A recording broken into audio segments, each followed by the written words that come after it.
Si on en croit le sujet que vous allez voir maintenant, on est très divisé en Europe, ça d'accord, mais aussi en France, et vous allez peut-être un petit peu surpris, regardez. L'Europe se casse la tête pour trouver comment ne pas mourir de froid cet hiver, alors que les prix de l'énergie donnent déjà le tournis. Le sentiment d'impuissance et de choc face à la situation se traduit par des manifestations.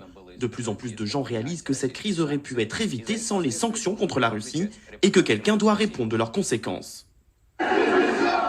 Paris gronde. Samedi, des centaines de manifestants sont descendus dans les rues de la capitale française. Les participants à l'action résistance protestaient contre la politique des autorités qui, selon eux, n'aident en rien la population à supporter les conséquences de la crise économique. Dans leur bouche, un seul slogan, Macron démission.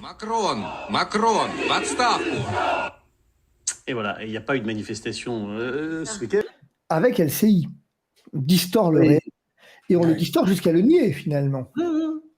Et le nier 2 fois, puisqu'on l'a nié une première fois, et ce matin, on a été capable de dire que, en fait, les manifestations étaient contre le pass sanitaire. Il y a quand même, on se posait la question ce matin avec un journaliste de Boulevard Voltaire sur le point de savoir s'il fallait en rire ou s'en inquiéter, en fait. Bah, évidemment, il faut s'en inquiéter. Parce que les fact-checkers mentent. On ne peut pas dire les choses autrement. Quand tu as Julien Pain qui se présente comme un fact-checker et qui t'écrit le pass, par exemple, ne sera jamais vaccinal, bah, c'est un mensonge, il n'a pas fait d'investigation. C'est un vrai journaliste avec une carte de presse, il serait allé investiguer, il serait allé chercher un petit peu ce qu'il en était, il aurait donné une opinion juste en respectant la charte de Munich. Là, non, rien, je vous donne la parole, vous la prenez, c'est McDonald's. Voilà ton Big Mac de la pensée, tu le manges. Et moi, je suis un journaliste. Bah oui, dans McDonald's, je pense qu'ils pensent qu'ils sont des restaurants aussi, il n'y a pas de problème. C'est vrai. Donc, C'est vrai. la même chose. Et là, C'est sur vrai. LCI, bah, on a vu 2 scandales, effectivement. Premier scandale, ils disent que la manifestation n'a jamais eu lieu. Alors là, je veux dire, toutes les règles du journalisme sont violées en réunion dans une cave obscure. C'est sale ce qui se passe là. Je veux dire, il y a des journalistes qui meurent pour respecter les règles du journalisme. Il y a des journalistes qui mettent leur vie en danger pour faire du journalisme. Et là, on a LCI, bon, qui appartient à un groupe de BTP. Il ne fallait peut-être pas s'attendre à plus de leur part. Mais LCI qui te dit non, cette manifestation n'a jamais eu lieu. Bon, ok. Et après, on dit bah, quand même, il y a un problème. L'AFP a vendu les images de cette manif à la Russie. En plus, ils ont gagné de l'argent avec. C'est complètement fou. Il y a l'AFP qui vend ces images à la Russie et qui dit après qu'elles sont fausses. Ok. Et après, effectivement, ils disent non, c'était une manifestation contre le pass vaccinal. Deuxième mensonge. Sordide, injuste. Mais tu sais, c'est comme la fois, c'est pas la première fois que les médias mentent avec les patriotes, avec Florian Philippot. Une fois, par exemple, ils tapaient dans leurs mains.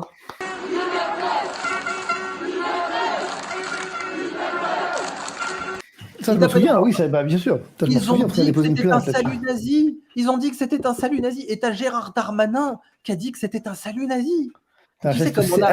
Et une fois qu'on lui a dit, parce que finalement, ce qui est intéressant, c'est qu'ils ont fait du LCI dans le texte.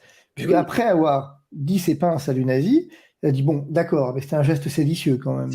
Avec sa bête dans ses mains, c'est un geste séditieux. Les médias sont dans un tel niveau de on fait ce qu'on veut. Et pourtant, ils comprennent pas que dans toute l'histoire des empires, c'est quand vous êtes à ce niveau d'hubris que le lendemain, c'est le déclin, le lendemain, c'est l'effondrement. Tous les empires, hein, quand vous êtes à ce niveau d'hubris, quand vous êtes à ce niveau d'arrogance, ça y est, il y a quelque part dans la zeitgeist, dans l'esprit du temps, un petit séraphin qui a une montre et qui dit « Hop là, cet empire-là, j'ai fait une croix, il va mourir dans un certain nombre de semaines, de mois ou d'années. » Et bien là, ils sont tellement en mode « On fait ce qu'on veut ».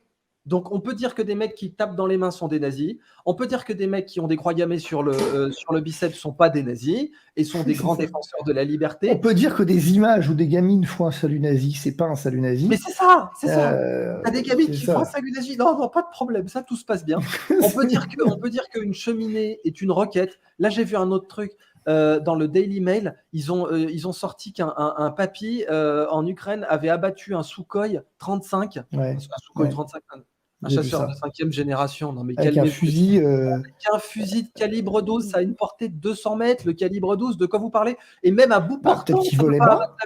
Peut-être qu'il volait très bas. Ça, oui, puis tu tires à bout portant au calibre 12 sur un avion, tu l'endommages pas de façon à ce qu'il ait à se poser. Bon, mais bref. Donc, les fact-checkers ont sorti. C'est là que tu vois vraiment l'escroquerie intellectuelle du fact-checking, mais en fait, le terrorisme intellectuel qu'il y a derrière, c'est-à-dire, si la mission des médias, c'est de dire qui sont les gentils et les méchants, Si tu n'es pas d'accord avec cette représentation du monde, tu es forcément un méchant. C'est aussi simple Oui, que c'est ça. Et moi, dans un monde comme ça, je veux être un méchant. Je veux être un méchant. Dites sur Wikipédia que je suis un méchant. Je veux être un méchant. Je veux pas être un gentil. Je veux pas être dans le camp de Julien Pain. Je veux pas être dans le camp des blogueurs qui disent qu'il faut. Et c'est intéressant ce que tu dis parce que la thématique gentil-méchant, tu peux la remplacer par responsable-irresponsable. Bien sûr. Bah ouais. Et en fait, la grande peur, crainte des députés d'opposition, c'est de passer pour des irresponsables. Et tu arrives à cette particularité où s'opposer devient irresponsable, alors que c'est l'apanage de la démocratie. Voilà que quand tu t'opposes, eh bien, tu es un irresponsable et il ne faut. Et donc, on a une espèce de cercle pervers, de jeu pervers, où ils ne veulent pas passer pour des irresponsables. Et pour ne pas passer pour des irresponsables, bah, ils ne s'opposent pas. Et du coup, ils laissent le pouvoir faire ce qu'il veut. C'est ça qui est intéressant quand même. Parce que la procédure de destitution, c'est ce que je dis dans une vidéo apparue aujourd'hui. La raison pour laquelle je n'y crois pas, c'est pas qu'elle soit pas possible. C'est qu'en fait, les députés ne la voteront pas. Parce qu'il y aura tout comme tu le dis, en fait, une espèce de tsunami médiatique sur le thème de l'irresponsabilité qui fait que personne ne prendra la responsabilité de se faire traiter d'irresponsable. J'ai envie de dire à l'opposition, vous inquiétez pas, on s'y fait très bien.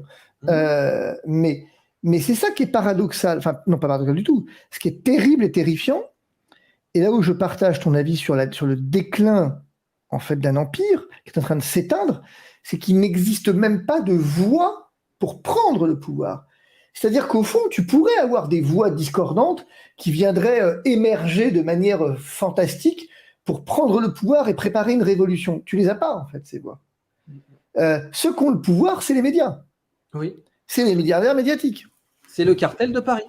C'est Bernard Arnault, c'est Alain Veil, c'est le cartel de Paris. Et eux ne sont pas faciles à renverser, pour le coup. Ils ne sont pas faciles à renverser, parce que la plupart des gens ne savent pas qu'ils ont le pouvoir. Et qu'au-dessus d'eux, bien sûr, il y a l'argent gratuit de la BCE. Enfin, ces gens-là, oui. c'est l'argent de la BCE. Mais le cartel de Paris a pris le contrôle de la France, en effet. C'est lui qui a créé Macron, qui n'avait absolument aucune compétence pour gouverner, on le voit bien. Et d'ailleurs, ses homologues internationaux le voient aussi, que ce soit Merkel ou que ce soit Erdogan. Je ne veux même pas parler de Poutine, je ne veux même pas parler de Zelensky, puisqu'après tout, Macron a réussi à se faire détester dans les deux pays, puisque Macroné ou faire une Macron sont devenus des idiomes aussi bien en Ukraine qu'en Russie. Donc bon, c'était quelqu'un qui n'avait absolument pas ni les capacités, ni les prédispositions intellectuelles et la fortitude morale, la vertu, les compétences, la résilience pour gouverner. Mais bon, le cartel de Paris s'est dit, on va mettre machin au pouvoir et on va faire ce qu'on veut parce que nous, on arrive à dire qui sont les méchants, qui sont les gentils. On a dit que Fillon était un méchant parce qu'il s'était fait payer des costards et parce qu'il avait embauché sa propre femme.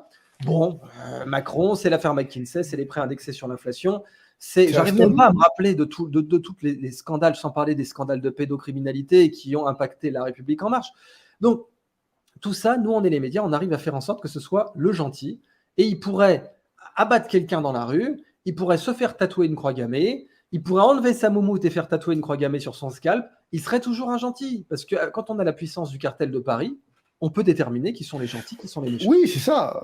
Mais en fait, c'est la logique de la propagande de guerre. Hein. Oui, exactement.